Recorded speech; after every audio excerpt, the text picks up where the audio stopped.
भारत में जब आजादी के बाद पहली बार चुनाव हुआ था तो बहुत अलग परिस्थिति थी और भारत की स्थिति काफी अलग थी। इसलिए आज उस चुनाव के बारे में बताते हैं जो आजाद भारत में पहली बार आयोजित हुआ था। लेकिन कभी आपने सोचा है कि जब भारत आजाद इंडिपेंडेंट इंडिया हुआ तो उसके बाद करवाए गए पहले चुनाव फर्स्ट इलेक्शन ऑफ इंडिया में क्या स्थिति थी?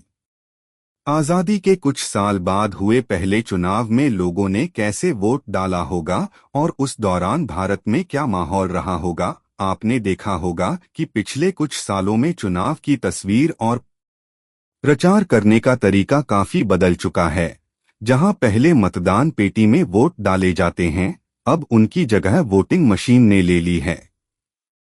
मगर उस दौरान सुदूर इलाकों में चुनाव करवाना काफी मुश्किल भी रहा होगा। ऐसे में आज पॉइंट्स के जरिए जानते हैं कि आखिर साल 1951 में जब पहली बार चुनाव हुए तो देश की क्या स्थिति थी और किस तरह से चुनाव प्रक्रिया आयोजित की गई थी। भारत में पहली बार चुनाव आजादी के करीब 4 साल बाद हुए थे। चुनाव 25 अक्टूबर 1951 से फरवरी के बीच चले थे।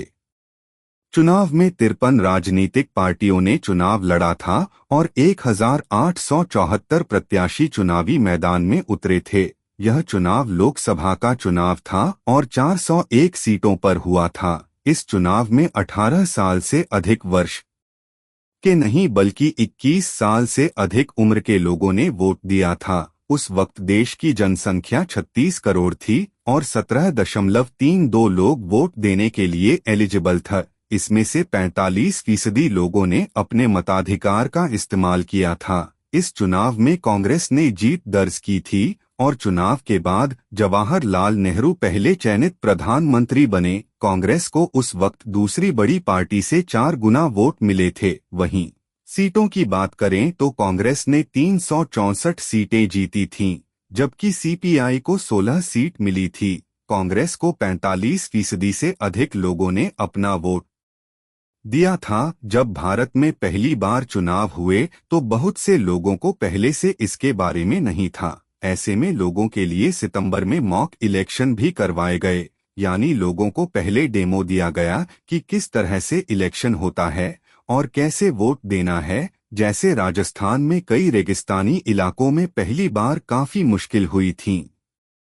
यहां जाने के लिए सड़क नहीं था, टेलीफोन फैसिलिटी नहीं थी। ऐसे में आर्मी व्हीकल के जरिए वहां मत पेटियों की व्यवस्था की गई। इसके अलावा ऊंटों के जरिए भी पोलिंग स्टेशनों तक पहुंचा गया और चुनाव करवाए गए। वहीं मणिपुर में बर्मा बॉर्डर और त्रिपुरा में कहीं हाथी से तो कहीं रेड कंबल के इनाम देकर चुनाव करवाए गए। एक समस्या इस बात की भी थी कि जनगणना के वक्त तब अशिक्षित महिलाएं अपना नाम फलां की मां या फलां की पत्नी ही बताती थीं।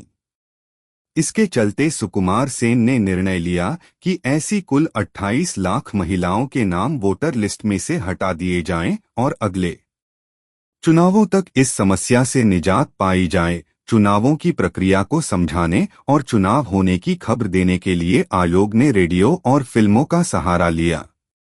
दीवारों और ऐतिहासिक स्थलों को पोस्टरों और नारों से पाटा गया। कहीं कहीं तो गायों की पीठ पर लिखकर पार्टी के लिए वोट मांगे गए। सबसे बड़ी चुनौती यह थी कि किस तरह से आजादी के बाद देश का शासन लोकतांत्रिक सरकार के जरिए चलाया जाएगा, जो सभी लोगों के हितों के लिए काम करेगी। ऐसा करना आसान काम नहीं था। जिस तरह से भारत को आजादी मिली, शायद ही वैसे कोई दूसरा देश आजाद हुआ हो। भारत आजाद तो हुआ, लेकिन बंटवारे के साथ। इस बंटवारे में देश ने अभूतपूर्व हिंसा और विस्थापन का एक दौर देखा। इन मुश्किल हालात में आजाद भारत को अपने सपनों को हासिल करने की यात्रा शुरू करनी पड़ी। भारत ने आजाद होने के बाद उस रास्ते को नहीं चुना जिसे पश्चिमी देशों ने चुना था। पश्चिमी देशों में एक लंबे समय तक कुछ अमीर लोगों के पास ही मतदान का हक था और कामगारों और महिलाओं को वोट देने के अधिकार से वंचित रखा गया था। आजाद भारत ने वयस्क मताधिकार के आधार पर आम चुनाव करवाने का फैसला किया। यह एक अभूतपूर्व फैसला था, जिसकी बदौलत नए भारत की किस्मत तय होनी थी।